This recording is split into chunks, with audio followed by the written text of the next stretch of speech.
All right, what is going on, everybody? Welcome to another stream. It has been a little bit since I have done one of these. I had one going last week, and the guy had to cancel, unfortunately. But I just took that time. I figured I'd go ahead and just spend all that time doing some study and stuff. And so last week I also reached out to Michael here, and he said, "Hey, I've got some stuff going on this week, but next week I'll be good." And so I've got him on here. So first and foremost, before I fully get started, I want to say thank you to the Patreon sponsors that I have, especially for the live streams, which I have 3, 2 of which I asked if they want me to promote anything for them, and they said no. So, but Language Come Up is also a sponsor on here, so thank you for that. So, but Michael, welcome to the stream, and thank you for joining. I'll let you do a small introduction. Yeah, I'll let you do a small intro, or however long introduction you want, I guess, and then we will just kind of get started. So hello, my name is Michael. I'm a high school student from Canada. I'm a native English speaker. I learned to speak French. I speak French around a B2 level. I'm currently working on my Spanish. I'm around an A1 in that. And I was learning Norwegian for a while, but I've recently had to put that back on pause. I understand that, man. Norwegian's a language that I really want to learn as well at some point. Like, I love the Scandinavian languages, but let's get into. So you I know you're from Canada, and you know French. Are you in the Quebec area? No, I'm from the East Coast. I'm in this province called Nova Scotia. It's like one of the far eastern ones. There actually isn't a whole lot of French spoken here. We have one French community in the south of it, and then one in the north, but not a whole lot of francophones around here. Gotcha. Okay, I know that because I know that in Canada, French is like Spanish in America, where they're just like everyone learn it, like push it through high school and stuff. So I'm assuming that you took French in school. Like, is it a mandatory class there? Yes, it's French is mandatory from a grade 4 up until grade 9, at least where I am. So that's right when you're 9 years old to you're 15 years old. Okay. And then it's optional throughout high school. It's not a mandatory credit, at least in my in Nova Scotia. It is in some places, but for me, I don't have to take it. Yeah, it's actually almost kind of discouraged. At least in my school, we're so small that they don't offer it anymore. So the only reason I can take French classes is because of a certain French program. Okay, gotcha. Okay, gotcha. Now, also before I go, I have Michael's links in the description below. Before I get any further, go, after the stream or whatever, go check out his stuff. I have his YouTube channel, Twitter, Instagram, everything down there, so you can go check him out. So when you started taking, did your interest in language come from having to take French in school? Yes. Or okay. Yes. Yeah, I started learning French in grade 4, like I had to, and I was very lucky that I had a wonderful teacher. She really inspired me. She didn't do a great job at actually teaching the language, but she really inspired me to actually progress and continue on French studies. I didn't actually, from grades, 4 to 6, I only studied in school, so that's kind of all the French exposure I got. And it was when I continued on to high school that's where I actually started, or junior high, then high school where I'm at now. That's where I actually started to make some progress. Okay, gotcha. Also, for anybody watching, because I know there's several people watching now, says 15 people, but I know that the chat isn't on screen like it used to be, but I still do totally take questions from anybody watching. So if you have any questions, feel free to leave them there, and we will get to them. So French, obviously, because you're Canadian, and it's all right, cool, boom, we're getting French. Why did you decide to pick up Spanish? Spanish. How much can I actually say about this? I'll say the reason, but my friend got very mad at me for it. So ever since I really got into languages, I've always, wanted to learn Spanish because I think it is a beautiful language. But for me, my plan was always to, okay, I'm going to focus on French until I get, fluent enough in that, the B2 range. And then I would continue on with Norwegian until I got to, a B1-ish. And then Spanish was going to be something I focused on probably either, when I was graduating high school or even, years down the line. Okay. But I had a friend who her plan was to go to Spain in September, and so she's a big language learner as well. So I can understand wanting to take that opportunity to be as immersed in Spanish as possible. And so we keep in a fair amount of touch. So I decided, okay, I'll learn Spanish now, so that way when she's in Spain, we can only communicate in Spanish. Then help her be as immersed as possible, and so abandon English. Yeah. Okay. Gotcha. Let me see here. Also, let me go and acknowledge some of the chat here. Victor Rohr says, I'm here. Welcome. James Anthony says, nice to finally make it to one again. Welcome, James. Jason Fredensberg says, sup, folks, what is going on? And Jonathan, okay, we got a question here. We'll go ahead and jump into this. He says, what cartoons did you grow up watching, and did that influence your interest in languages? Oh, what cartoons did I grow up watching? I was trying to think. When I read that question, I was trying to think.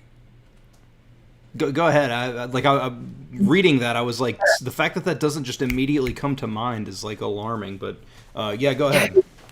It's where I'm trying to think. The only real cartoon that I can think of that I watched was like Phineas and Ferb, but that didn't really have too much of an impact on how I approached language learning, really. But that was probably did I watch any other? You know what? I was never super big into cartoons. Like when I was like very young, like Tupi and Binu. That's the other one that like jumps out to mind, like Tupi and Binu, Backyardigans, like stuff like that. But other than that, I wasn't actually super big into cartoons. I got nothing against them, but yeah, I was trying to think. I guess growing up, I would have watched like Hey Arnold and Doug, and what are the cartoons? Can you think of anything? Kablam, maybe, which is like I can't even think of like cartoon. Rugrats. I did watch Rugrats. Yeah, Rugrats. So there's a couple things, but nothing that would have influenced my interest in languages at all. But so I know that you do a lot of stuff on your channel and stuff with like Duolingo and stuff like that. What's let me see. What am I trying to say here? Like, what's your process of going through that? Because I know that you've done a couple of like study with me type videos of going through a tree or just practicing a couple of things. But like, what overall has been your? Oh, Jason Fredensberg says no TMNT. Yeah, I've totally watched the animated turtle series. Good call. But like, what has been your experience with Duolingo? What is kind of your process of going through? Because I know that's always, Duolingo is a very split line in the language community. But how do you use it, and how do you use it? How would you recommend people using it effectively? Oh, that's a good question. For me in Duolingo, it was something I don't think I've ever actually used it in the sense that like I was like perfectly optimizing everything, or I really had a method.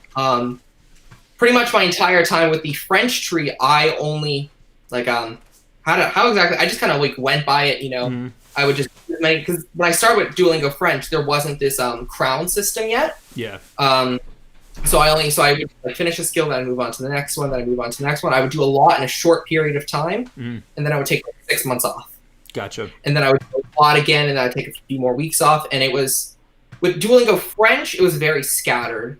When it came to Norwegian, once I kind of started like actually learning it last year in July, so that's when I truly started learning. Because I've tried in the past, but it was the same kind of scattered method.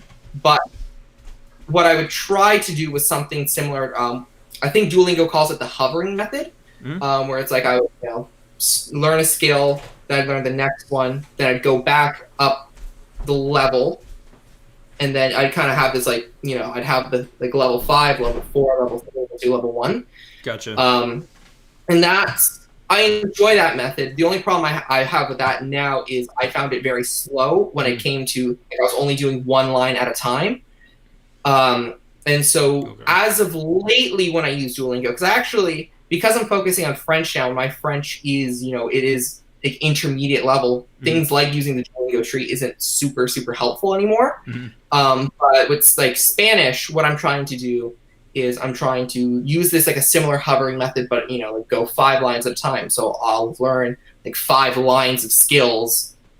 Then I'll go back, relearn that, bring them all up to level 2. Then I'll learn another 5, and then kind of progress like that. Okay. I don't really do anything with notes. That's something that I recommend. I can't recommend it from personal experience, but from what I've heard other people doing with notes, it seems like a great idea. I'm just a little too lazy for that. No, I understand. Jonathan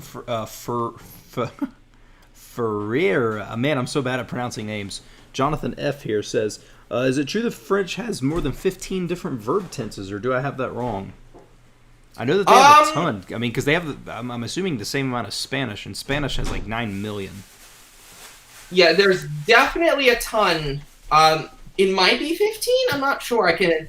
Let's Google that. It'd probably be at least 15 common ones. I'm thinking, you've got your present, you've got your passé composé. What's it called? Imparfait, futur simple. You've got all of those like in the indicative, and then you have your subjunctive tenses, your conditional tenses. So it probably is around 15, I'd say. I'm thinking either 15 or 21. I don't know why 21's sticking out. They when I Googled this here, it's total nonsense, but they're taking into account just literally past, present, and future. They're like, oh, it's got 3 tenses, but I think they're misunderstanding the like Google. Sometimes it's weird to Google stuff because it's like they pick up on keywords and not what the actual statement that you're asking is. But yeah, there's too many to answer the question. Yeah, there's too many. They've got a bunch. No, that's a good idea. Is going through and doing this, and then go down to the next one, and then get this one to a 2, and this one's at a 1. Then when you get this one to a 1, you go back up, and this one's 3, 2, 1, and then 3, 2, 1, and then 4. Like, and doing that, I've always thought that's a good idea. The way that the only tree I've ever completed was the Esperanto tree, and I'm actually right now I'm on a 4-month streak of not using Duolingo, and it's been fantastic. But the way that I did the Esperanto tree was I found the corresponding memorize deck for all the vocabulary. I would study all the vocabulary in a course, like in a set course, for a day, and then I would go do the lesson, and that actually...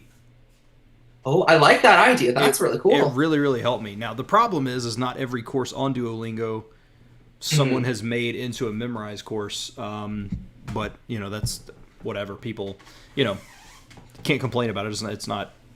it's somebody doing it of their own free will, but I found that to be really, really useful because it introduced me to the vocabulary. Now, if I was learning a language, say because I'm currently learning Japanese, I would never do that because the words aren't necessarily always this one-to-one, translation, so to speak. But in a language like Esperanto, or honestly, I would probably even do it for Spanish or something like that, from where the words are more so like this in English does mean pretty much this exact thing in Spanish. Not all the time, but more often than in Japanese. I would probably do it that way because I really found it to be very, very beneficial. Oh, absolutely. Things like programs like Duolingo, they're great for Romance languages like French, Spanish. It's great for Esperanto as well because of that correlation. Yep. But with I don't know much about Japanese, so I can't really speak too much about it. But especially because Duolingo is such a writing-heavy system, and then trying to learn, to me, it never made sense to start with Duolingo for Japanese, Chinese, Korean, any of those languages where you have to learn a writing system. Yeah. I don't really have solutions to the problem. I don't know how exactly to go about that, but yeah, it's. No, I get what you're saying. It's definitely a thing. Let's see. Jason says, how far into Norwegian are you? Which I know, did you just stop Norwegian again? I recently announced that I stopped Norwegian, but I don't even know when I stopped. I could maybe guess February is when I actually stopped. It was because for so I was learning a little bit because in the beginning of the year I was doing a Spanish challenge. I was doing trying to learn up to A2 Spanish in 3 months. But Norwegian was kind of there. It was I was learning a little bit here, a little bit there. So it wasn't like a complete stop. It was just mostly stop. But it was probably towards the time the pandemic started that it was just I stopped learning Norwegian. And I was kind of in denial about that for many months. I'd say because I started in, I think it would have been April I started doing monthly updates.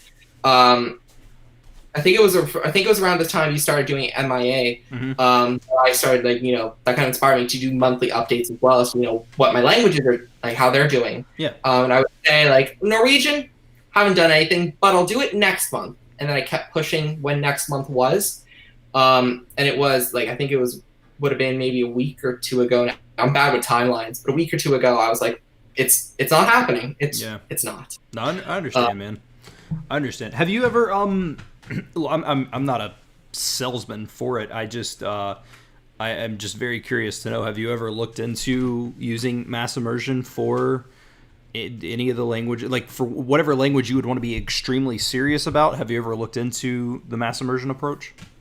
I've been looking into it recently, just because the idea, because for most languages I'm learning or I want to learn. I only want to get to like a upper B1, lower B2 range, kind of like that conversationally fluent level. But for French, this is kind of where I do sound delusional when I'm saying this, I am aware, but I want to be near native level. Things like the mass immersion approach, that does really intrigue me because, Matt versus Japan, like, he reached, as far as I'm aware, a near native level in Japanese with is it a perfect accent? I think I think people take a lot of what he says out of context. He's talked in videos before about how he's very good. That's what we'll say. And it's, is it perfect? Probably not, but it's very, very close. Gotcha. Okay. So that's definitely where I want my French to be. I want it to be as close to native as humanly possible. I want to get I want to remove my I hate saying my English accent because that English accents, that's like the UK and all that. But if I'm Canadian, in French that doesn't work because there is like a French Canadian accent. So I guess we'll say my American accent. No, I don't know how people in Canada feel, but there's a very distinct sound that Canadians have, to me anyway.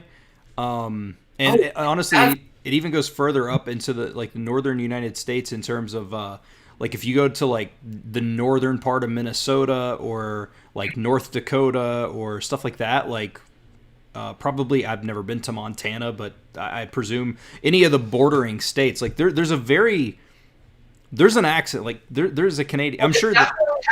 Yeah. When I think of Minnesota and all that, I do think of that in Minnesota, that kind of accent. Right. But when I think of my Canadian accent and stuff, to me it's never been super strong. When I'm speaking right now, I don't think of myself as having an accent that's different to the general American accent. I recently found out that there are major differences to what I say versus what you say, in the States. Words sorry. I know that again, that I was aware of that in States it's pronounced sorry. I pronounce it sorry. Right. But one that recently surprised me is pasta. Apparently in the States you pronounce it pasta? Pasta, yeah, like the Italian food. That's so weird. I was aware of people pronouncing it pasta, but I always thought that was just an individual preference, really. Whoa. You could say pasta, you could say pasta, but I didn't realize it was more or less this is the Canadian way, this is the American way. Yeah. That really threw me for a loop. That's hilarious. I don't think I knew that. There's always the super stereotypical Canadian thing where it's they're whenever people are oh, they must be from Canada, so they'll say a gain and a boot, but there's little nuances that just kind of, and it's specific sounds, letters have just a slight difference to them from time to time. I don't know, there's a certain, and honestly, I feel a lot of Canadian speakers speak in a different rhythm. I feel there's a different cadence to Canadian speech, and I don't know why. Yeah, I can see the different cadence and all that. It's the little sounds I've never noticed. Just because as a Canadian, a lot of our media is American. I as someone I watch a ton of YouTube, so a lot of what I watch is American. So I'm kind of deaf to the differences between the American Canadian accent. Just it all sounds the same to me. It's just American English. Right. And especially because a lot of what we're taught as Canadian English is very different to the way Canadians actually speak. For example, it's a lot of spelling rules and stuff. Like I feel like most people know about the difference between like the favorite and favorite, like the you and all that. Mm-hmm. That's something that is like proper Canadian English uses the you, but I find that a lot of Canadians still actually they spell things the American way. Interesting. Yeah, a lot of spelling tests and stuff. Like all throughout elementary school, we'd have what we call no excuse word tests, where it's like words we must know how to spell at a certain age. And when it came to things like favorite, without a doubt, every single time someone would ask, "Can we spell it the American way?" And they'd always get a pass. Wow. So I guess it's things like that that made me not realize there was still differences between the two dialects. Yeah. That's I knew about some of that, but I didn't know. I knew that Canada would use have the O, like the OU, or even for example, like I've seen people spell Czech like CHEQUE instead of CHECK. Yes, that one I don't really write the word Czech a lot. Usually, if it's because it's like can you check this over? Like can you check this over? Is exactly correct, I don't think. But in terms of like to check, that's I've always spelt it the American way, CH ECK. I can't spell anymore. Usually with like the actual like the bill type check, that how would a normal Canadian actually spell it? Maybe we'd use the QUE, but I don't really know because I don't really handle money and finance. No, I got you. All right, let me see. Hold on. Let me get caught up on the chat on the side here. Jonathan Ferreira. God, sorry for butchering your name. Is it true? Okay, I answered that. Is it true that French has the verb tenses? We got that one. Jason Fredensberg says, "How far into Norwegian are you?" Did we answer that one? I think we started. Right, I think that's where we're at now. Let's just kind of sidetracked a little bit because you had stopped. Sorry about that. Yeah. Let me see.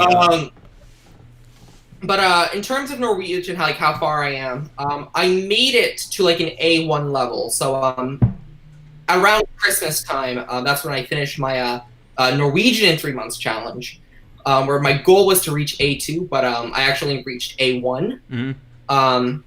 From then on, my Norwegian was in a slow decline. So now if people ask, or when I was still saying I was learning Norwegian, no, I really wasn't, I would say like A0.5. Like I can introduce myself, or like "Hallo, jeg heter Mikael, jeg kommer fra Canada. Jeg snakker engelsk og fransk. Jeg lærer ikke norsk nå." So like "Hello, my name's Michael. I'm from Canada. I speak English and French, and I just said and now I'm not learning Norwegian."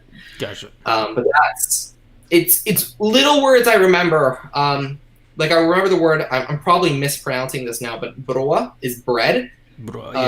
Bread seems to be the one word I always remember. Like I think it would have been a year or two ago now. It would have been March of 2019. Yeah. I was going to do another. This was like shortly after I released the first time I ever did Esperanto in a week. I was going to do another challenge where I learned Vietnamese, or I tried to learn Vietnamese in a week. I should probably specify that. And I gave up after 3 days. I can't remember why. I think I just got lazy. But all I remember from that was it toy? I think that means I. Toy is I. Yeah, toy.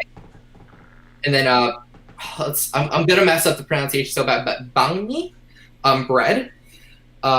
It's something. I think it's banh mi. I'm like 96% sure. Yeah, that sounds like something because a lot of languages like have that very same like kind of that. I can there's stuff I can say just not pronounced correctly in Vietnamese, like "come on." I can't do the accent, but like "come on," which is like thank you, and then there's like "ban hoi ha," "ban hoi hong," which is like how are you and stuff like that. But my pronunciation's probably brutal, but. Are there like tones? Like I know Vietnamese is an Asian language, but are there like something similar to tones or pitch accent or something? There's tones. They have how many tones does Vietnamese have? 6. How many tones does Vietnamese have? How many? Oh, if I can type, how many tones Viet? Because Vietnamese, yeah, it's got 6 tones. Vietnamese is a language that's very, very dear to me. Like it's a language I really, really want to learn. So I know a lot about Vietnamese. I just don't know anything about Vietnamese, if that makes sense. Yeah, I get what you're saying. I did not realize there were 6 tones. Mm-hmm. Wow.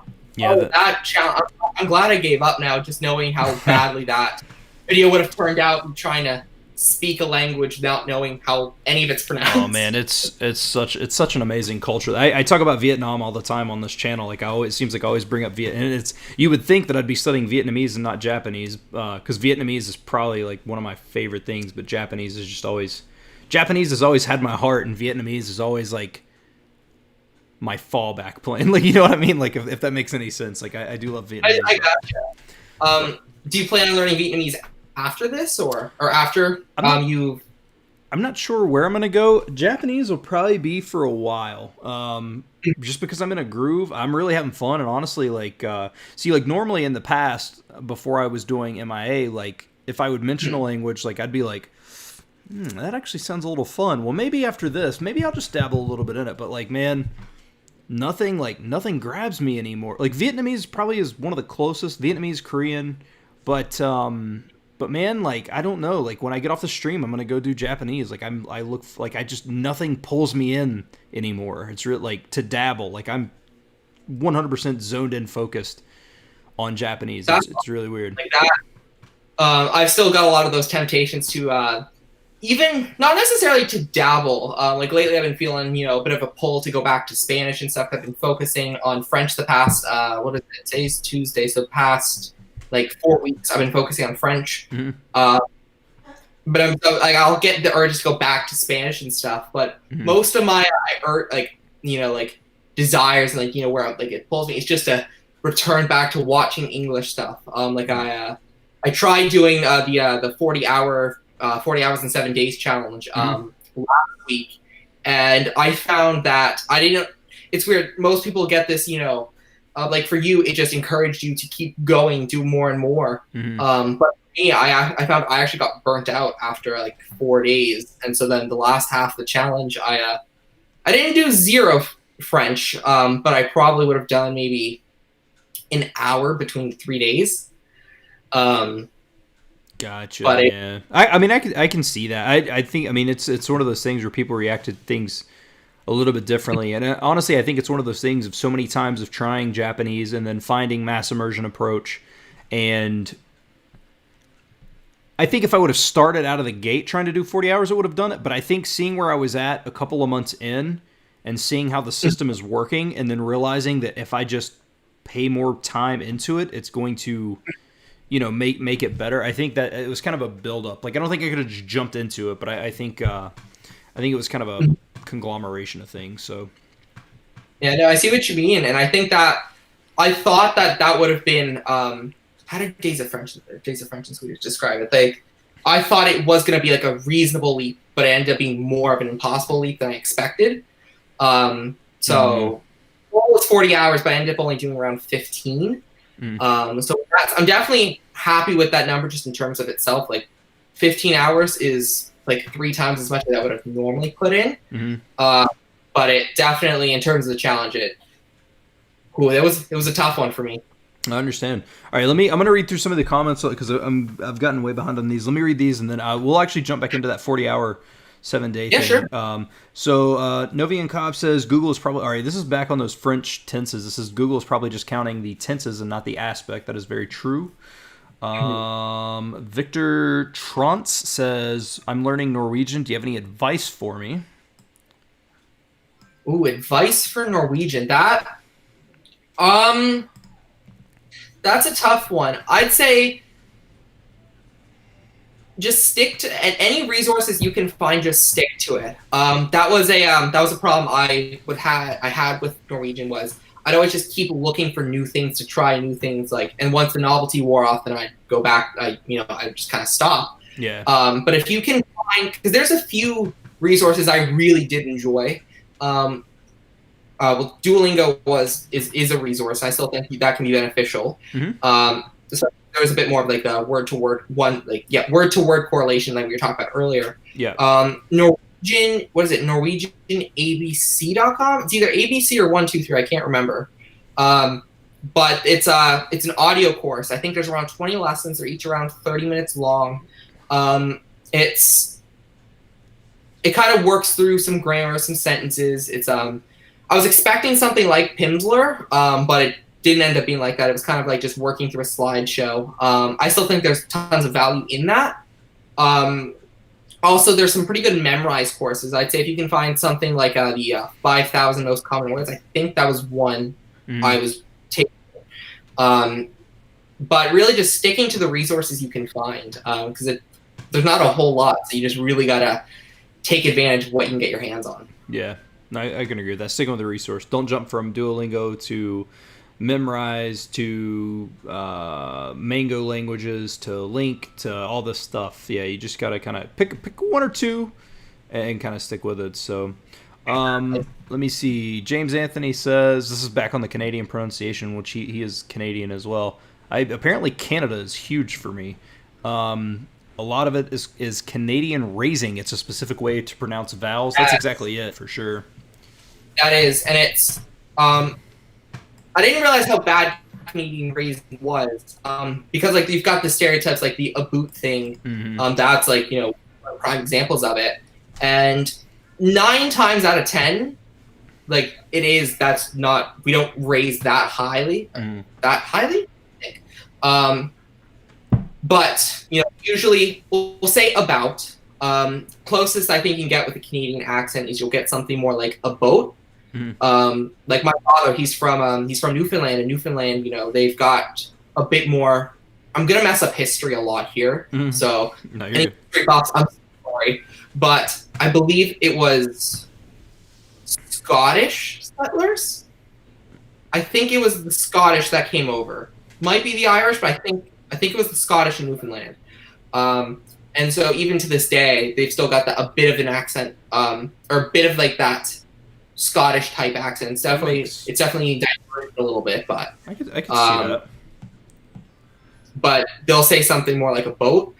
But I think I've only ever seen one person in my entire life, and it was an online influencer. They do like what's their name? JJ McCullough. They do a lot of videos about like Canadian culture and stuff. And stuff like that. They're the only person I've ever seen say a boot. Interesting. So, yeah, but Canadian raising, that's probably the biggest difference, I'd say, accent-wise. Yeah. Jason Fredensberg says, yep, I live in Minnesota. When I travel, people always ask if I'm from Canada. James Anthony said it's also present in some UK accents. Let me see. And then Vatascape says, isn't there something called Little Canada in Minnesota? Which, yes, there is. I've never heard of this. Yeah, that's interesting. James Anthony says, do you have the chat pulled up? Michael, do you have the chat? Yeah, do you have the chat for that? Yeah, I don't. Okay, well, all right. There's this word, ALBEIT. How do you say that? Could you repeat that, please? ALBEIT.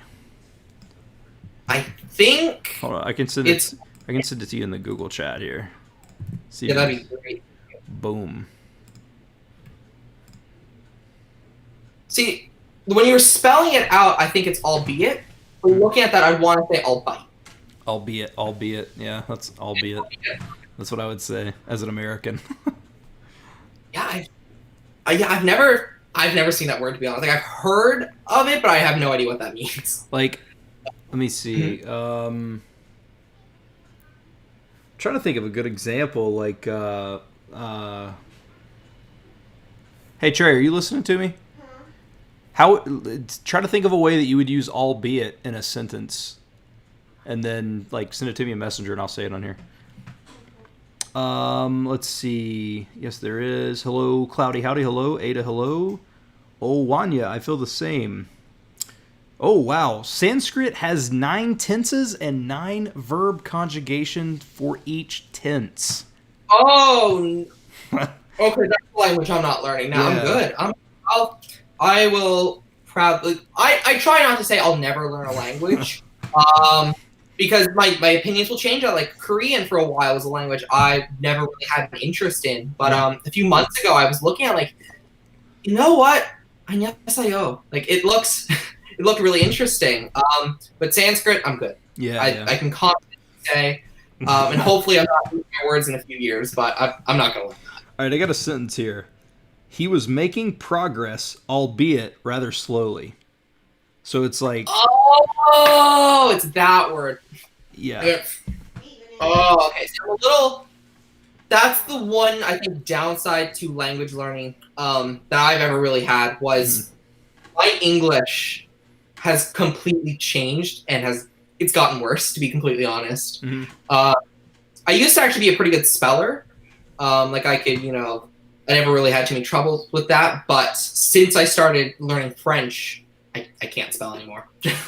Yeah, French spelling is miserable.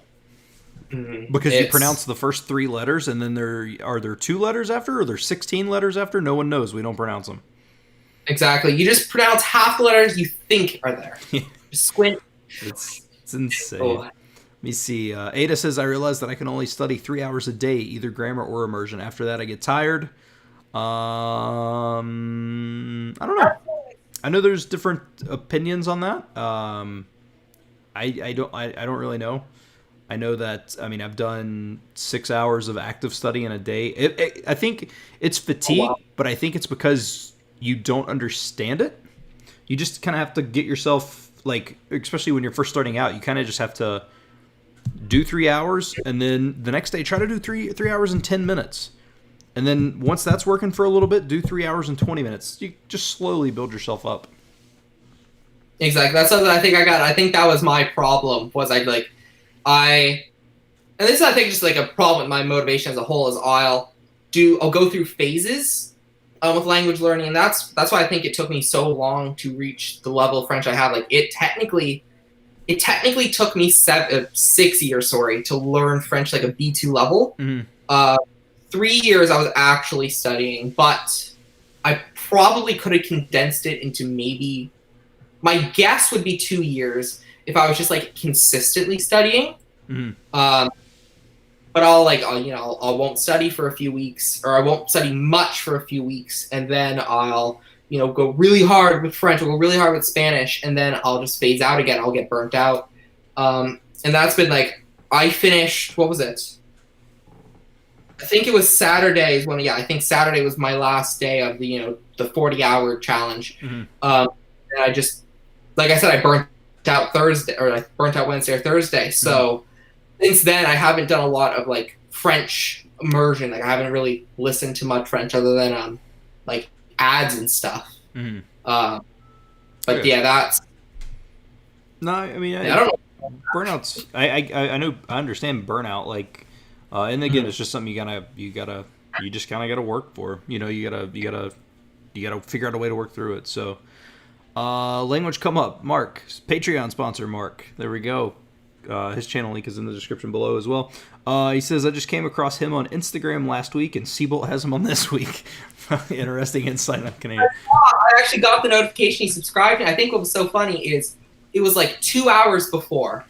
2 hours, I'm you know what? I'm going to do this. And I saw it from Language Come Up, and I saw he subscribed, and I was okay, I got to do it now. There's it. Yep. Put a little bit of. I'm trying to. I want to work with Mark on getting something set up. Kind of I don't know if you know or not, but there's a thing called Lang Jam where you study a language for a couple of days. It's a way to basically figure out something new. But I want to talk to Mark, and I've mentioned it in the past, but I never really followed up with him. But I would like to do something like that where you can set hey, we're gearing up for the 40-hour 7-day language challenge, and have a thing where people can sign up and share progress and stuff like that. Yeah. And I think accountability is really important. That's why I think things like Lang Jam, there we go. Mm-hmm. I saw it this year. I almost participated. I'm like, nah. It's pretty cool. I did it once. And it seems like a really cool thing, especially the community aspect of it. Mm-hmm. So I think, yeah, if you guys could get together and do something, where it's like, okay, on this week we're gonna do the 40 hours. I think that's a great idea. Especially, I feel like there would be a fair amount of people that'd be interested in that. I'm definitely interested in that. Yeah, I'm gonna work. And plus two from where Lamont from Days of French and Swedish have done it. I mean, between Lamont, who has a way larger outreach than anybody, and then myself and Mark, who we're not scrubs when it comes to the amount of people that we can reach as well. We can have a decent amount of people doing it, I think. Lamont would be the biggest. That dude's channel is blown up. But he hit 30,000 today. Did he? Yeah, I think it was today. Nice. He left a really cool comment on one of my videos that made me feel really good. He was talking about how he really enjoyed watching my videos because it basically was like he got in a time machine and he went back and was watching Matt learn Japanese because of the way. And I was like, man, that's like a really crazily like awesome like compliment. That makes that's awesome. Like that. That's awesome. He's a good dude though. I like Lamont a lot. Let me see here. Hey, it's cloudy Vetascape. Ada says, by the way, this is for talking about getting burnt out or tired of it. By the way, about immersing in French, I watched The Circle France and could understand a lot of it, but when watching other TV shows in the language just went over my head. I was disappointed. It just takes a while to get used to. But I can definitely, I have the same problem. I watched The Circle France, and I was able to understand fairly like a good amount of it. Definitely not all of it, but I found that when I switched to other shows, other movies, I definitely understand a lot less. The average like TV show, I'd say I probably understand usually understand enough to get the plot. Like I'll say probably around 50 to 60%. Mm-hmm. But when it came to watching The Circle, easily 80 to 90%.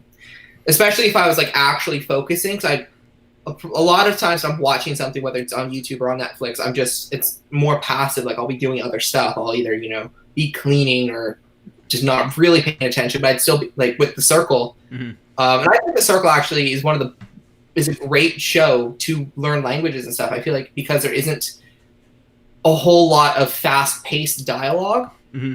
Because they're all, trapped in their own rooms, and the only conversations you actually get, they're usually written out as well. So definitely, because I watched The Circle France, for learning French. I've been watching that during my little 5-week challenge. I'm hesitant to use the word challenge because it's not really like a specific goal other than just, improve. But I think challenge is probably the best way to explain it.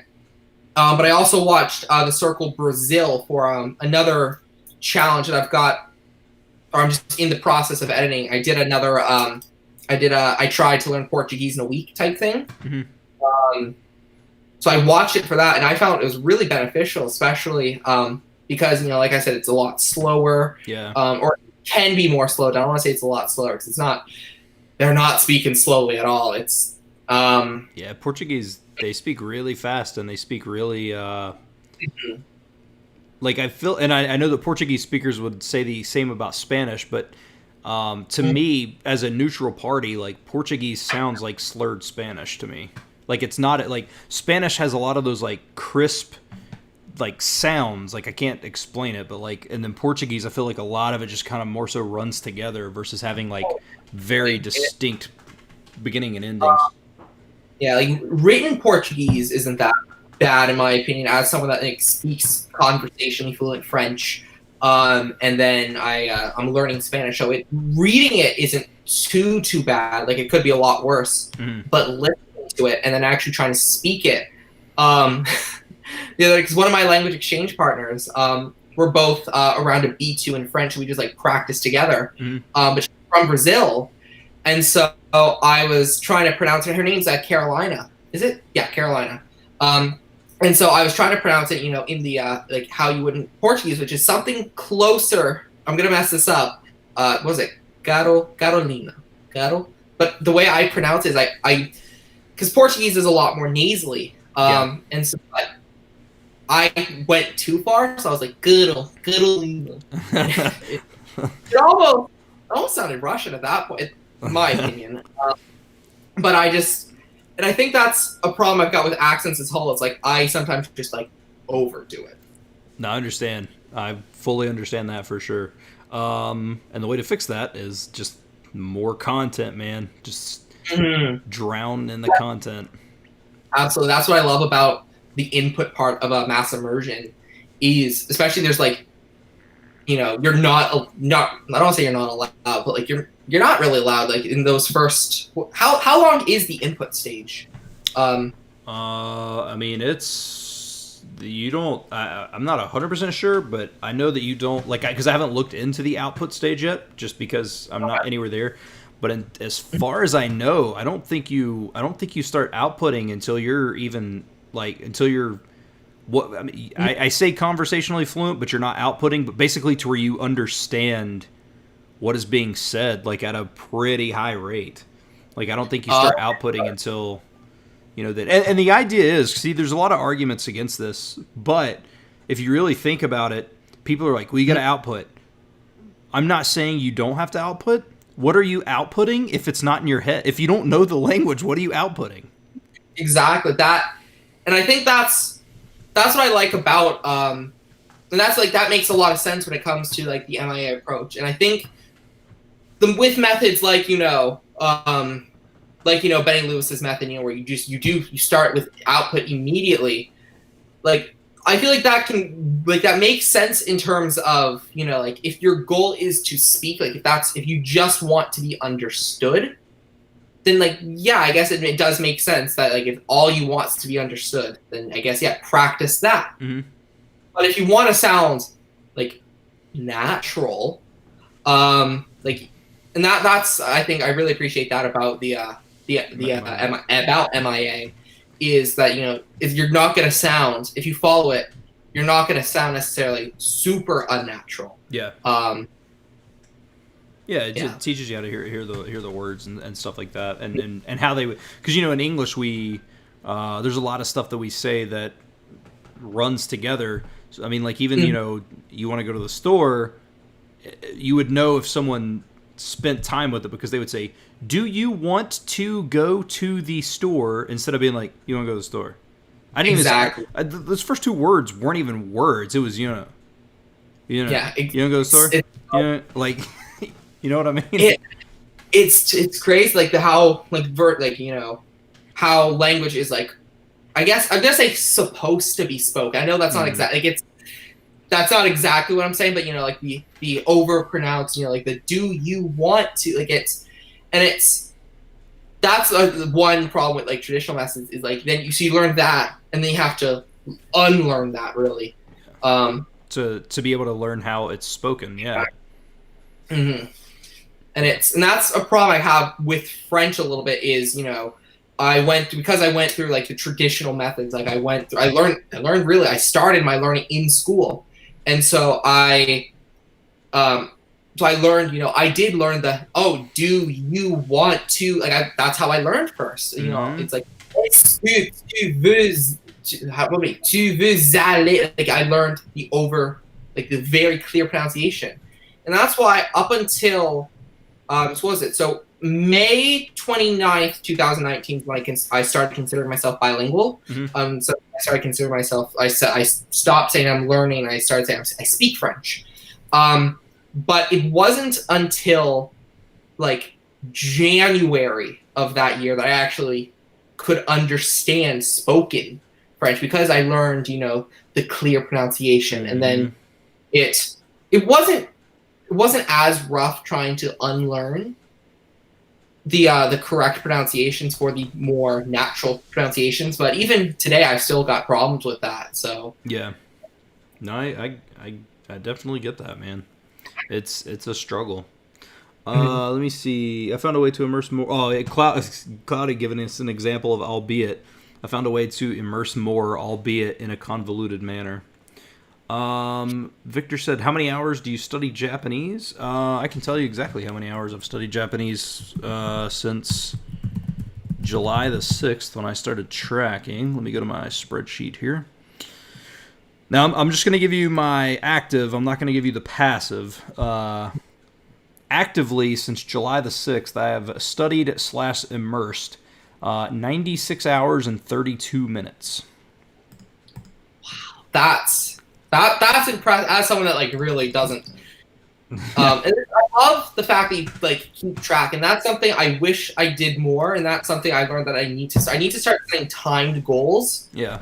But the problem for me, at least with timing everything, and this is the problem I had last week, was the way my method of timing was like not very good. I'll say that right now. It was not very good. I didn't break it down into specific activities or active and passive. Basically, what I did is everything that wasn't YouTube, I would just take my stopwatches on my phone. I'd click start, do whatever I was doing, and then when I was done, I'd click stop. And it was okay for my purposes. It wasn't like too bad. It got worse when I would either forget to time it or I'd forget to stop the timer. Yeah. And I think I did an okay job balancing it out because I would have full conversations in French and then I'd forget to time it. But then I remember once I forgot to stop the timer. I think it was like for an hour.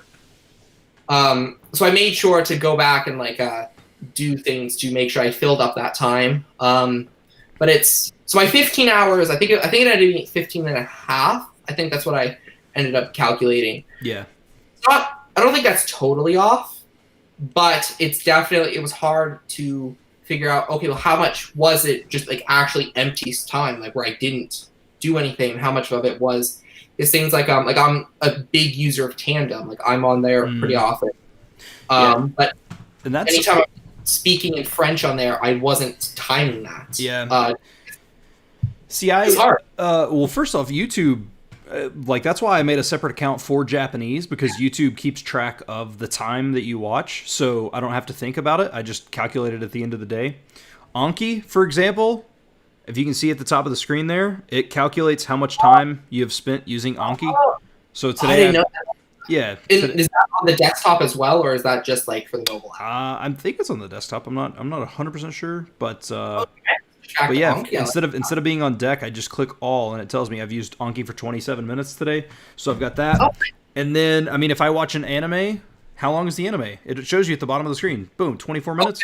24 minutes. Boom. Type it in there. And I had somebody today talking about, they were asking me about the time, and the way that I broke it down was there's 40 hours in a week that I'm trying to not actively, but 40 hours a week I'm trying to be involved in Japanese, right? So you take 40, there's 52 weeks in a year. That's 2,080 hours, okay? That I would be, if I did 40 hours a week for 1 year, that's 2,080 hours. Now, you're thinking, but aren't you spending time putting the number, you're taking time away by calculating these numbers. I spend less than a minute a day calculating numbers. A minute a day is 356 minutes a year, divided by 60. That's 5.9 hours in a year. So that's 2,080 hours minus, we'll round it up to 6. That means that I'm still getting 2,074 hours of Japanese. So it's I'm sorry, I'm still getting 2,080 hours, but if I take away timing myself, I would be getting 2,086 instead of 2,080. But realistically, if I don't calculate that, because here's the thing that you'll notice once you start timing yourself, you spend a lot less time in your language than you think you do. You may think that you're doing 2, 3, 4 hours, but guess what? You're not. I guarantee you are not doing that much in that language. So calculating the time to me is a very small price to pay over the course of a year to ensure that I'm getting what I need to be getting in. Exactly. I agree with you there. And it's, especially when you put it in terms of how long it actually takes to calculate everything. Yeah, here, watch. I can do this right now. You ready? Here's how long it takes me to calculate how long I have watched YouTube today. You ready? Click. Time watched. 51 minutes. That was 4 seconds. Done. Exactly. That took no time. So it's so, and that's actually why last week I did put a lot of my time into YouTube. Because I did the same thing. I can't remember if it was Matt versus Japan that I found out about the YouTube channel trick, or if it was. I think that's where I got it from. It was either him or somebody else. I can't quite remember, but using that trick, that really helped because I would only watch French content there. I was lucky enough that I think I did actually slip up and I watched a video or two in English, but I just deleted it and it took it out of the time. Yep. So that's why I think I ended up getting like 10 hours that week just from YouTube. And then the other 5, what was it? No, sorry, it was 11 hours of YouTube, 4.5 hours of other things that included. I weighed out everything the same, which I don't know if I should have, but I would do. It was like Duolingo, lots of language exchanges. That's been the other thing during my little 5-week project. I've been calling it a challenge every once in a while, but I don't really know because it's whatever. But my goal was the one quantifiable thing I said from the start was I want to have at least a conversation with somebody in French every day. Mm-hmm. Whether it was, I never had a time limit, so I was like, okay, well, 30-minute. But I try not to do anything less than like 5 minutes, and I know 5 minutes still, that's very, very little. Yeah. I'd rather have the 5 minutes than not do it at all. Mm-hmm. So that was where a lot of the other time went. What else did I do? I think it was grammar study, because that was the other thing. One thing I wanted to improve during my I call it Explorantine, but the other thing I've been wanting to do, or the one other like French goal I had, was to improve my knowledge of the subjunctive, because that was something I don't really I know vaguely how to conjugate it, mm-hmm. But I wasn't like super good with it, and I couldn't apply it really. Like I knew if I had to write a test on the subjunctive, I could probably barely pass it, mm-hmm. But if in actual conversations, no way I could use the subjunctive. So that was something I wanted to improve. So I've been using, for the actual practicing of conjugating, I've been using this website called Conjugamos, I believe it is. Mm-hmm. And that's when they'll just like give you a verb. You pick what tense you're working on. You'll click that. You spend 2 minutes, 3 minutes, however long you want. And you just you start typing away. Yeah. And I found that really helpful, and I wish I had that when I was like first learning French, because I was fairly lucky in the sense that the verbs never really bothered me. Like I was, I didn't really struggle with them too much. It also probably helped that I almost had a bit of an ego with it because I was learning how to conjugate in school, mm-hmm. and all my other classmates were like awful with it. I'll just be honest. They couldn't conjugate. Yeah. So I almost had a bit more of an ego with it. So because I was more confident, it was easier. Yeah. But I definitely had that, and I'm using that with Spanish as well. Okay. Yeah, that sounds that's always been like one of my like struggle areas is like the conjugation of stuff. So fortunately, I mean, Japanese can be a little difficult, but I can work through some difficulty in terms of like, oh, this is for past, this is for present, this is for this, and this is for that, versus this is for past. Oh yeah, and everybody has a different conjugation too, depending on who you're talking about. So not only do you have to conjugate to the past, you also have to conjugate per the pronoun to whom is doing the past action. So yeah, that's. I'm very lucky that we're very lucky that English doesn't really have too much conjugation. Like we clearly do have it. Like we've got our present, we've got our future, we've got our past. But even our future is not that bad because all it is just either to go and then the infinitive, or will, or it's just will. Yeah. But it can be painful in some languages, and Spanish. This is the thing. I didn't think I was going to be bothered by Spanish conjugation, but it's not fun. Yeah, no, it can be brutal. That's for sure. All right, let me see here. We're about an hour in, so I'm going to start getting to where we're wrapping up. If anybody has any further questions, let me know in the live chat there, in the chat. I'll get to those. I'm going to read through some of these, and then we'll start wrapping up. Like I said, if anybody has any questions, final questions or anything, let me know now. Let me see. Tayo says, you're right. My grandmother says that Portuguese sounds like they have slush in their mouths. Her preference on Netflix are Latin American Spanish, Spanish from Spain, Portuguese. Interesting. Let's see. You're so right. People overestimate how much immersion they are doing when they don't calculate, and then they end up disappointed by lack of progress. Very, very true. Very true. And that's, somebody asked me on a comment the other day, like, how long are you going to track? It's from where I've done it for 4 weeks now. It's just part of my daily routine. It's not like I don't have to go out of my way to do it. It's just part of what I do, and it's not really an issue.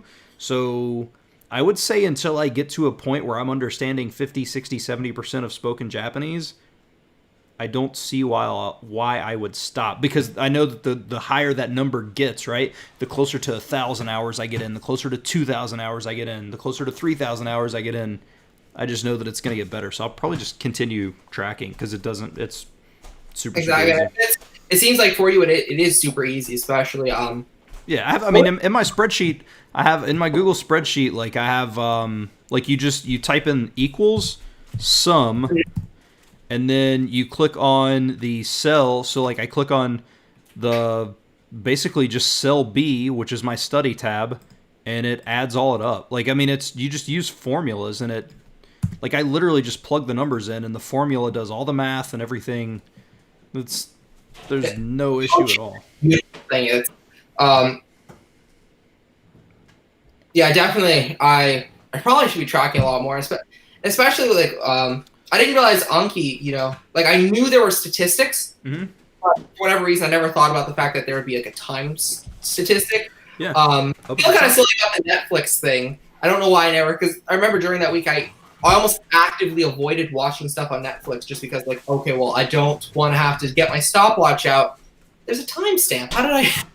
Yeah. How long? And if you really want to play it safe, how long is the episode? If it says it's 24 minutes, write 22, calculate for the intro and outro theme. I count the whole thing because at the end of the day, you're talking seconds and, whatever. So, but yeah. There are places where that would be just made up anyways, especially. Do you think in Japanese? I know you're not at the output stage yet, but is that just something you slipped into? I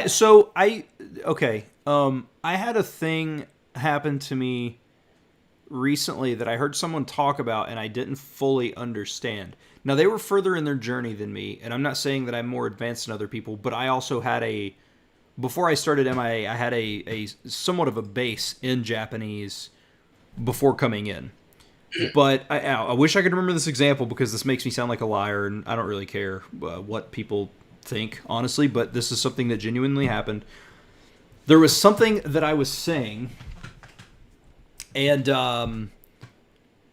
I kept thinking to myself, I was like, I kept trying to say the word. I was like, yeah, and then the person got, hold on, I can tell you what the word was, actually, because I remember, now that I'm talking, I remember the exact, I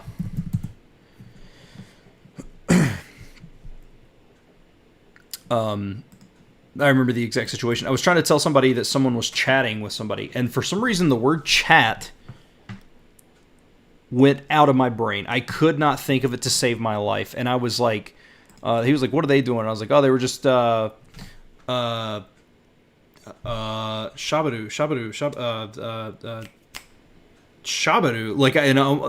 It took me a minute, and then finally, in English, I was like, to chat, whatever, like a little, and so the word hit me in Japanese before it hit me in English, and it took me a second to get and it's not even it's the word chat, right? I could have said spoke or whatever, and I probably would have just eventually changed it, but it's weird that the word left me in English, and I was scratching my head like, shabaru, what is the word for shabaru? I know the word in Japanese, what is happening here? So that happened to me.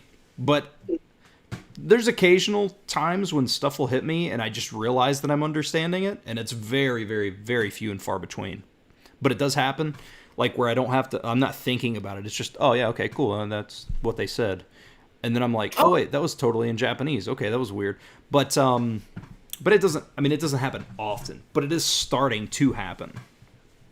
Oh, okay. And still starting to happen, that's still better than it not happening at all. Even if it is few and far between, like you were saying, that's still Yeah. That's still impressive. Like I haven't really had that with French. Really, I've had the moments where I'm like, okay, well, what is the word? For me, it was I think the French word is gronder, and it's like I was there in class. I was talking with a few people, and I couldn't think of the word what it was. And it's to scowl, right? Yeah, scowl. And just for the life of me, I just could not think of it. But that really doesn't happen too often. Just because I don't really spend much of the day, like I'm not like constantly immersing myself, like doing like 40 hours a week, or even a normal week probably wouldn't even be like 10. So it's definitely, as you advance, you have more moments like that. But I wish I had more moments like that. But it's that's still impressive, especially because you've been learning Japanese for what? I think it's 10 years. You said. Yeah, but if you take all that time and put it together before I started MIA, you're probably talking 3-4 months, maybe. Like it's been very spotty. Probably maybe a little bit longer than that realistically, but yeah, it's been really really spotty. Just for whatever one reason or the other. But yeah, it's the language I always come back to. I mean, it is what it is. I love the language, and hopefully this time it's what I'm doing right now is working. Which is a confidence booster. And I think also getting out of my mind of I'm going to learn this language quickly, understanding that this is going to be a journey and that's okay. I'm more okay with that. And I'm actually, instead of like trying to race to a finish line, I'm just enjoying the journey. Like it's just really fun. And especially now that I've started sentence mining, because I don't know, again, I know that you're not overly familiar with MIA, but like sentence mining, basically you're going through, I watch animes with Japanese subtitles. I have it to where on Learn Languages with Netflix, it pauses after every subtitle and I read it. And if I don't know the kanji, I will definitely I'll back it up and make sure it comes through. But basically I'm trying to see if I can understand that sentence, and if I can understand enough to where I understand it if I know one extra word. And I basically take the sentences that I know everything except for one word, put that into Anki, and then I study these sentences. And that has taught me that I know a lot more Japanese than I think I do. But it's also taught me that I still don't know crap about Japanese. It's a double-edged sword. But it's the reading and the listening and all this stuff all just adds up, man. Because, I listen to 4-5 hours of Japanese at work a day. I just listen to, and not like music, like not that there's anything wrong with music, but I listen to actual just the way that natives speak, because that's what I want. I don't want to be able to understand these weird little parables and phrases that they use in music. I want to be able to understand the way that people naturally speak. So I'm constantly listening to Japanese. And I think that's helped a lot too with getting things embedded in my head. And there's also theories behind the idea that from where I'm spending sometimes 10 or 12 hours a day in Japanese, well, your brain starts to say, okay, you're spending a lot of time in this. Maybe this is something that we need to give a little more time to and maybe we need to become more efficient. You know what? You're listening to this a lot. This sounds a little different. We're going to start calculating this information a little bit differently because you're hearing a lot of it now. So we need to, let's make sure that I'm trying to think of the word. We want to become efficient at this because this is information that we need because it's constantly coming in. Gotcha. Okay. See, that makes sense. I've never thought of it like that before. That's, Mm-hmm. I never thought about the brain like optimizing it because you're hearing it more and more. That makes a lot of sense. Well, think about it. Think about it like that. I'm not trying to steal Matt's thunder here. I know like Matt's the analogy guy, but like think about it like when you. Well, I know that you're in high school, so this is probably a good example. When you go to work or something of that nature. Okay, let's say for you download a new computer program, right? Mm-hmm. You don't fully know what's going on. Mm-hmm. You spend more time with it. Now, are you studying how to use it, or are you just becoming more comfortable with it because you use it more? You're becoming more comfortable because you are using it like that. Now you may look up a tutorial. You may look up a YouTube video or a tutorial, but ultimately what makes you better with it is spending the time with it. And then your brain is like, okay, cool. All right, now I know where this is. Muscle memory, boom, I know where that's at. Boom, I know where this tab's at. I know how to do this now. I know how to apply this filter. I know how to do editing software, for example. I mean, you didn't start and just immediately know it. You had to work for it. Yeah, that makes a lot of sense. I wish I would have thought. Like, thank you so much. Like, that's Yeah. definitely an interesting. Like that makes sense. I feel like I've thought about the idea of like, oh, you do something more, you'll get better, because like it's being used more. It's being prioritized. I don't know if that's the right word, but like no, I mean, prioritizing. Actually, that is the word I was trying to find. Your brain prioritizes it because it's coming in. So you got to think from where, in terms of spoken English versus spoken Japanese, on a normal basis, I hear more Japanese in a day than I hear English. Because at work, I don't hear English because I don't talk to people really. I talk to my coworkers occasionally, but for the most part, it's Japanese going into my ears. And then when I come home, I talk to my son for a couple of hours. I'll talk to my wife for an hour or so. And then it's right back into Japanese, usually between 8 and 9 o'clock at night until midnight. I hear more Japanese on, obviously, days that I do interviews like this, not.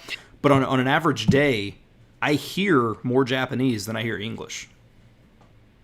That's in America. So it's not impossible. You can do it.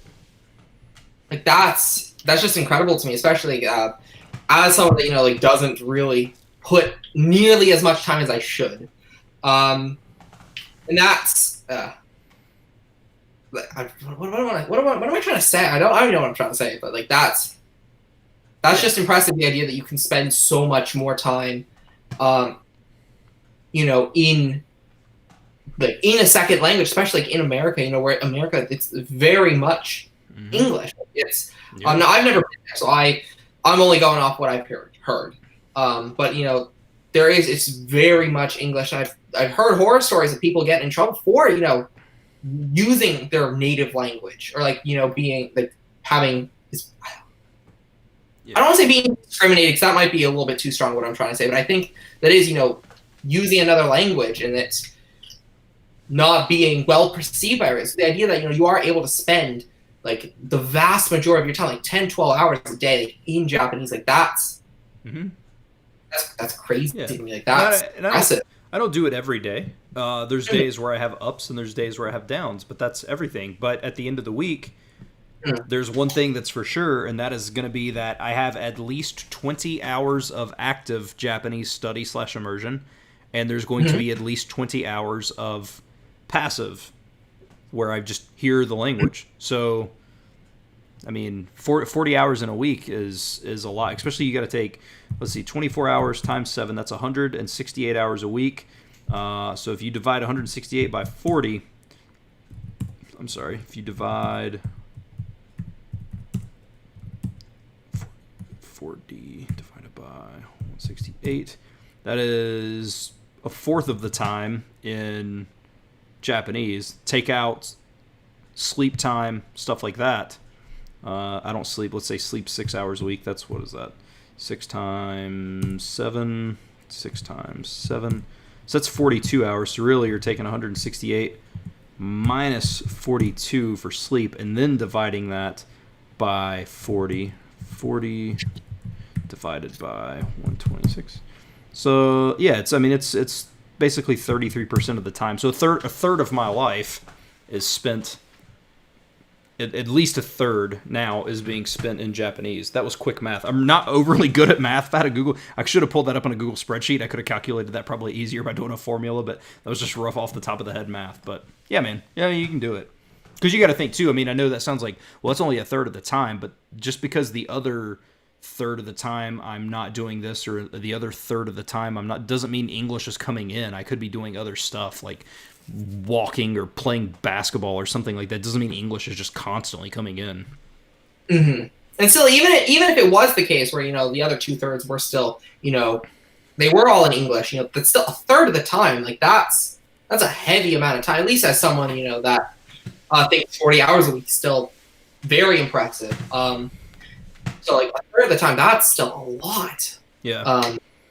Yeah, man. It's I don't know. It is what you guys can see. Unknown. All right, I'm gonna get through these, and then we are gonna wrap up here. There's about 5 more comments here. Sanskrit is a little difficult, but we can learn it. It's nice language. I know just some slings and some sluckus grammar. Not too difficult. As an Indian, I could learn language in 2.5 years. Sanskrit sounds really difficult to me. Let's see. Hey, Comicola, it's me from Instagram. Daily language memes. Oh yes, yes. He's a new meme account. He actually was the one that sent me a few of my most popular memes. What was it? There was one. Hold on, let me just pull it up really. Oh, I just quit Instagram. Whoops. It sent me one meme that I was like, it was about Spanish. It was where is it? Hold on, I swear. Okay. Oh, it was the me trying to learn Spanish in peace, and then like this. Oh, hold on. Okay, there we go. This one, like Okay. He's supplied some of my most popular memes. So if you like my post, you'll definitely like what he has. He just started, I think, a couple weeks. I think he's almost at 100 followers. So, did I lose internet? Nice. That's weird. Yeah. Yeah. No, that's super cool. Let me see. Jason Fredenberg says, John, when will you be satisfied with your Japanese? At what point will you try to move on to another language? Man, I don't know. I don't know when I'll be satisfied with my Japanese because, I mean, it's a whole battle. Because I do want to speak. Granted, I never really have the opportunity, but I do want to be able to speak. But maybe I'll go in phases. Maybe I'll go through a phase where I just get to a point where I'm understanding everything. Just boom, boom, boom. And then maybe go on to something else and then come back and try to work on my speaking. I don't really know. I know that I want to be good because especially if I do Korean next, I want my Japanese to be at a level where I can use my Japanese to learn Korean since they're so similar. Are they similar? Oh, yeah. Like Mandarin is Chinese. Hold on. What am I trying to say? Japanese, Mandarin, and Korean. That's all. They're all very different and they're all very complex, especially for somebody that speaks. For us English speakers, they're very hard. I don't know what it'd be like, if you are someone that speaks like a Romance language natively. I feel like it'd still be virtually the same amount of difficulty just because of how different they are. Chinese, though, the grammar for Mandarin is very, very similar to English. Like the word order and stuff. Yeah, for example, I say this and it makes it sound like I know Chinese, but like it's just one of the few things I know. But like if I was going to say, wo shi huan zhongguo zai, which would be, first off, tone's probably butchered. But so if I wanted to say I like Chinese food, I would say 我喜欢中国菜, which is literally wo like 喜欢 Chinese 中国 food 菜. It's literally the same word. Like it's not always the same word order, but it's similar enough. I did not realize it was that similar. Because usually when I'm thinking about like Asian languages stuff, especially like any of the Chinese dialects, Mandarin's already bad enough with their four tones. That really that puts me off. I definitely do want to learn those languages one day in the future. But just the idea of like tones and stuff that really I use this one app. It's called Lingbi. It's basically that's where I get a lot of my speaking practice and stuff now. No, I'm sorry. I was thinking you said Ling B. I was thinking of B Lingua, that reading app. Oh, the book. I tried that a few years ago. I wasn't a big fan, but I want to give that another try. It seems like it's gotten better. Yeah, I wish that they had I want to get into it a little bit more to see if I can make heads or tails of it. I wish that there's a lot of things I wish about that app. Anyway, that's a whole different video. But go ahead. But Lingby basically it's this app where you can just click, you put whatever language you're learning, you click call, and you can talk to either a native speaker or somebody learning it. Whoa. Cool. Great way to just throw yourself into a conversation. That's kind of where I've been getting a lot of my speaking practice as of lately. Just that way I don't have to find times to do language exchanges and stuff. The one it's not really a downside because it makes sense. It's kind of the language exchange aspect of this, but you need coins to make the calls. So to get coins, you can either watch ads or all that. But the main way you should be making coins or getting coins, that's what I'm saying, is to be the person that you're helping other people learn your language. Yeah. Be on calls with people. I remember I was with someone that's from Hong Kong, and they were teaching me a little bit of Cantonese, and it was a nightmare actually trying to pronounce it because up until that point, I had never ever really tried to pronounce any Chinese dialect properly. Someone was teaching me how to say hello, I think in Mandarin it's ni hao. But I would never really try to get the tones right. I wouldn't like purposefully butcher it, but it wouldn't like, I wouldn't really consider the tones. I would just, if somebody would say it, I would just do my best, but I wouldn't really be worried. But trying to pronounce, I think, what is that? Lay? How? I think that's how it is in Cantonese. Cantonese has 6 tones, so it was a very stressful experience, to say the least. Trying to perfect the tones, especially as someone like that is the idea of just like messing up the tone and it meaning something completely different. Mm-hmm. Oh yeah. Yeah. No, you can mess up and be thinking you're saying shirt, and this is just an example. Like, I don't think this is legit, but I mean, you can think that you're saying shirt, and then you can end up saying like some really bad stuff because of the tone. So it can be pretty brutal. Yeah. You can be fluent Japanese. All right, last thing here. Ada says, do you think in another language when you feel a particular emotion? I used to think in English and not in my native language when I was angry. It was natural somehow. So there is a really, really awesome speech on this at this past year's Polyglot Conference that Lindy Boitez did, where she talked about how certain emotions she actually has linked to certain languages.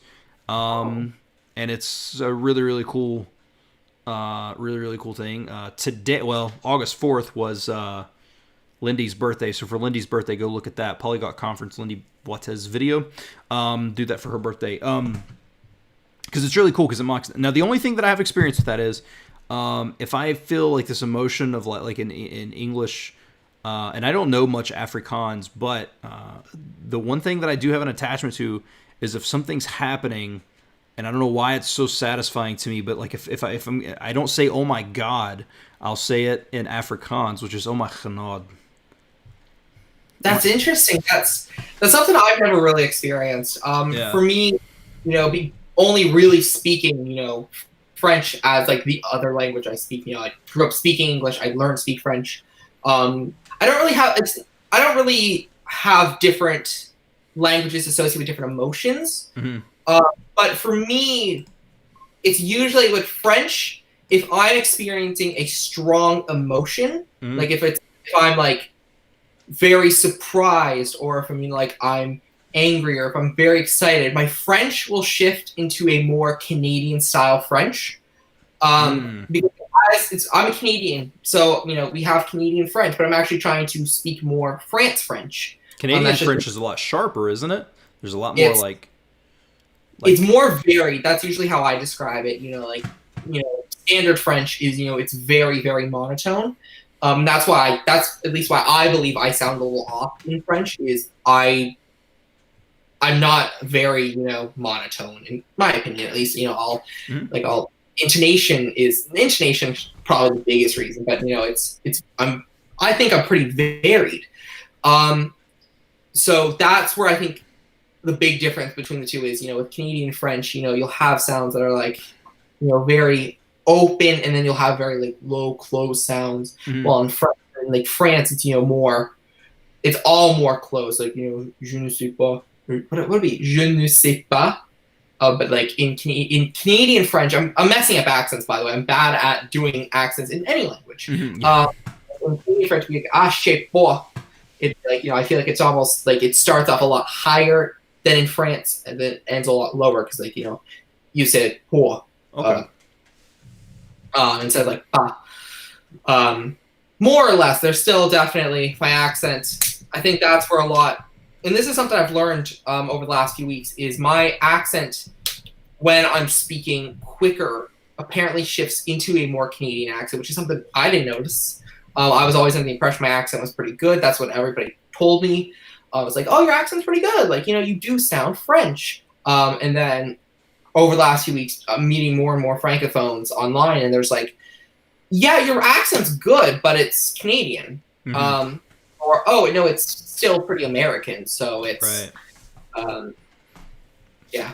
Okay. Well, I mean, I get what you're saying. Let me see. Last question. There is one more question came in, and I want to help this person out. How is that written? Lingbe. Is it Lingb or Lingbee? Let me figure that out. Lingbe. Lingbe. Lingbe. Okay. I definitely recommend it, especially if you're somebody that's because for me, I was very shy at first to like ask people like, hey, do you want to get on a call? And I'm someone like I also need to have things pretty planned out. Mm-hmm. When it comes to like doing things like, hey, do you want to call? Like I can't just like spontaneously go on a call, but for whatever reason, Lingbe is, it's spontaneous, but I feel like I can almost like capitalize on, when I'm feeling really motivated to talk in French with somebody. Yeah. Oh yeah.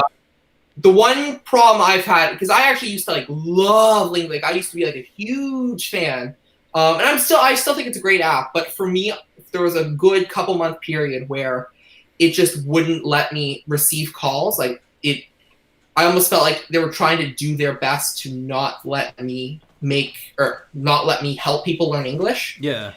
Because that's how you get coins. Because I couldn't get coins, I couldn't actually really use the app. So that's when I started switching to using things like Tandem and stuff, and I just more or less just try to get over my fear. But definitely, I recommend Lingbe. It's really good for I found for French and Spanish there were tons of speakers. Norwegian, I've never had a conversation. I've tried before, but I've never been able to find anyone. There's only 5 million people speaking Norwegian. I know it's people question why I learn it because it is like it's not a very well spoken language. Like there's not a whole lot of people that speak it. And in terms of how useful it isn't really useful anymore. It never would have been a super useful language to me anyways. But Norwegian was more involved in my life for a while. But now for me, it's just the only reason I'm learning it is because I've got a family friend that speaks it. And they moved back to Norway a few years ago, so now there's really no way for me to use it unless we only really speak now. Every couple months we'll get a quick Facebook message, but other than that, it's. I think that's also kind of why I ended up slowly just not learning it. Yeah. Was because for me, I didn't have a use, and my love for it. I still love the language, and that's something I'm trying to make clear. I still love Norwegian. I definitely want to. The game plan here is to study Spanish for the rest. We'll finish up my little French challenge, put French kind of back on.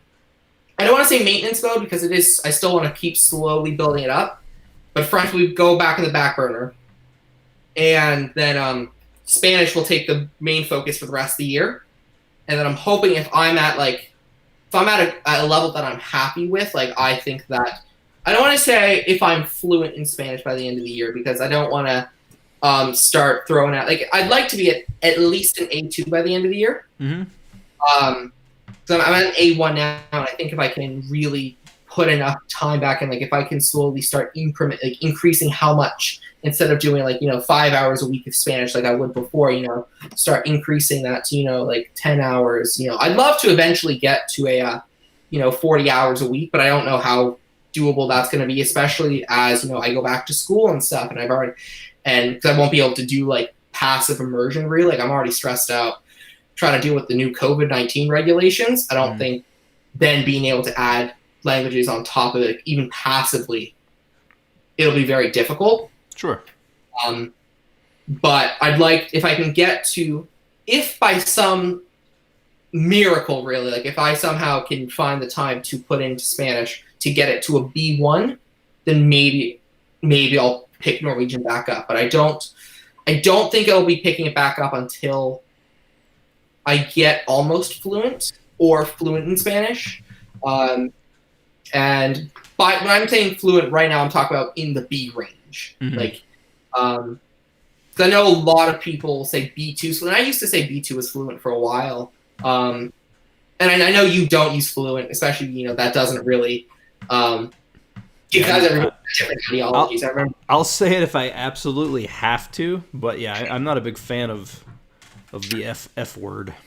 Yeah, and definitely because people have such, if fluent was very specific, then it'd be good to use. But everybody, a few weeks ago, I posted on my story like, "Hey, what do you?" It was to settle an argument between a friend of mine and I. I posted, okay, well, what do you guys consider fluent? And I got everything from B1 to C2, and most of the answers were B2. I got a few C1s, which makes sense. A few C2s, which I thought a little extreme. Yeah, because I mean, I'm probably not C2 in English, and it's my native language. Because exactly. that starts getting into more just like proper spoken stuff, which is, and I think that's the problem too with tests. It's teaching you proper spoken stuff, but no one speaks that way. Exactly. What is it? What's their name? They're native French and Portuguese. They have a C2 in English. What's their name? I think Kevin. Kevin Abroad. I believe so. I believe that's what I'm talking about. I could be wrong about this. They have a C2 in English, but they don't have a native level of fluency. And like me, for example, it's unless I have the wrong idea, there's a good chance I don't have C2 in English. My English is very, I would assume C1. I don't really use fancy words, or I don't ever really dive into advanced topics. Mm-hmm. I honestly probably couldn't handle a business meeting right now. Just because I don't know a lot about business terminology and stuff. And that is where things like tests and stuff, that's where things like saying like, oh, I'm a B2 in French, like, yeah, I'm a B2, but that doesn't necessarily mean I'm able to understand. Yeah. Even if by the books I'm conversationally fluent, that doesn't mean when I'm out in the streets I'll be able to perform at a B2 level. I'm usually pretty good, definitely not perfect, far from it. Yeah. But I definitely can survive, and I definitely have my comprehension's good enough. Yeah, that seems all right to me. There was one more question that did come through. I know that I said the last one was, but this is genuinely is the last one. But I do want to address this just because it's someone asking a genuine question for advice here, and that is, do you have any thoughts on choosing an accent? So there's a couple messages here. It says, I'm actually having trouble deciding what accent I want to go for. I think it'd be overall more useful to speak French, but I'm moving to a state bordering Quebec. Do you have any thoughts on choosing an accent? I feel like I'm getting to the point that I could maybe start some speaking practice, but not being able to decide is making me hesitate. That's a good question. Because I recently had this, because for me, when it came to French, the choice was kind of clear just because I really, really liked the France accent. I really wanted to speak like I was from France. Mm-hmm. Of speaking like a Canadian, I'm Canadian, I'm still choosing to speak another dialect just because I really do appreciate it. But with Spanish, I had a bit of a different problem because I was learning I'm learning Spanish, or I started learning Spanish because they're going to Spain. So I'm like, okay, I'll start with a Spanish accent. Mm-hmm. And then as I continued, I found I just I like the accent. There's nothing wrong with it. It's not like I ever had a. But I just found for me, everything good? Yeah, it's cut out for just a second, but now it's still here. Perfect. But so I was studying Spanish. I was saying things like gracias, things like that, and then I just found that I just didn't like that accent. Mm. It felt more right to be speaking a more I guess neutral Spanish, because I haven't really settled on a specific accent in terms of which do I want to sound most like? Do I want a Venezuelan accent? I don't think I want a Venezuelan accent. Venezuelan. I was speaking to someone, and they I showed them the word yacht in English. And I was like, okay, how do you think this is? We were talking about how hard English spelling is or something. I says, how do you think you spell this? Or how do you think you say this? And so they sent me a voice message, and they said I think they ended up saying shot. And I was confused, what are you going on about? Where are you getting a CH from at the beginning? Because to me, it didn't make sense. But apparently, I think it's Venezuela. I could be wrong, and if I am, lo siento. But the Y can be pronounced as as what in English we use as SH. So it'd be I don't know if it's Venezuela. Argentina does that really bad. I think I'm thinking of Argentina. Whoops. Yeah, Argentina, they show it. So like, and actually, when I started learning Spanish, the person teaching me was from Argentina. So still to this day, which you don't use pronouns a lot, but I will yo it instead of yo. That's I started with like Duolingo and stuff, so I learned like yo, and so when I heard that in there it's like you'd say me llamo instead of me llamo, it really messed me up, and I was like, okay, yeah, no, like no por favor, no quiero, like I'll stay there. I'm gonna have to learn how to comprehend it at some point, Yeah. or to be conversationalist when you should. I don't want to say you have to, because each person learning their own language, that's your own path to take. So if you want to be able to understand all dialects, if you want, I guess, like a traditional idea of fluency, or like, learning a language like that traditional path, or the traditional goal, then yeah, you probably should understand each dialect. But maybe not. You don't necessarily want that. Maybe you only really need or want to understand certain dialects. So don't worry about that. Well, I think people, in my personal thought, now Arabic is different, because I know that there are Arabic dialects that are not mutually intelligible, or at least they're very, very hard to understand. But you got to think about it like this. I think we put too much concentration on dialects, because have you ever personally studied the English dialect in terms of American English or British English? No, I have not. So it's do you understand both of them when they are spoken? I do. That's definitely a good point. I don't know why I never really considered that. And definitely, I think with second language acquisition, I feel like you do almost have to put a little more, or a little more emphasis on other dialects, just because, usually when you're learning, you control what input you get. Like for me, like when I was, when I'm learning my native language, I would just, I'd watch whatever. So, sometimes there would be a British show. Sometimes there would be an Australian speaker. So like, there's less control over what dialects you're learning. Right. But when I'm like, for example, when I'm studying French, I consciously chose to continue to look at France media as opposed to Canadian media. Because I technically live in the country where the language is spoken, it's a little harder for me to completely avoid Canadian French. Like if I was living in the States, I think it'd be a little bit easier if I really wanted to. But I feel like that's kind of the only difference, really. It's like because you're choosing, you may have to put more emphasis, but you do have a point. I never thought of it like that. Yeah, I mean, you understand it, like whether you studied it or not. And I think it just comes with exposure to the language and being able to understand, because you're not going to understand everything someone from the UK says, because they do use some words differently, but you're going to understand 99.9% of it. So, all right, so I'm going to end here. Let's see. Do you think having learning bias, example, singing songs or reading novels, negatively affects your overall performance? No. I mean, especially reading. Reading is definitely good. I mean, you're going to pick up vocabulary and stuff. Make sure, if you're doing what you like, that's going to be the most beneficial thing in terms of that. But listen, I am going to end the stream here. Michael, thanks so much for joining, man. I also want to say thank you. In here.